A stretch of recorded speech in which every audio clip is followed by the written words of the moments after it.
चतुर हिराबाई या पाठावर नाट्यीकरण सादरीकरण करत आहे इयत्ता दुसरीचे विद्यार्थी। पहाट झाली, माणिक झोपेतून उठला। बाहेर पाहिले, 2 बैलांपैकी एकच बैल दिसला। माणिकने बायकोला हाक मारली। दोघांनी सगळीकडे बैलाचा शोध घेतला, पण बैल सापडलाच नाही। दुसरा बैल चोरीला गेला होता। माणिक व माणिकची बायको हिराबाई बैल बाजारात गेले। अचानक हिराबाई ओरडली, "ओहो, हा पहा आपला बैल!" चोर सापडला। आवाज ऐकून चोर घाबरला।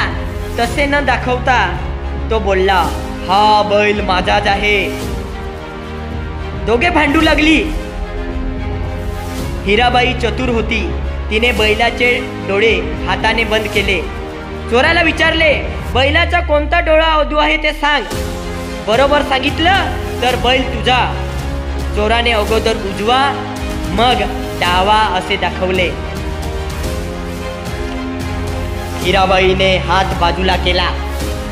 बैलाचा कोणताही डोळा अधू नाही असे दिसले। लोकांनी चोराला पकडले। पोलीस आले। चोराला घेऊन गेले। माणिक आणि हिराबाई बैल घेऊन आनंदाने घरी गेले।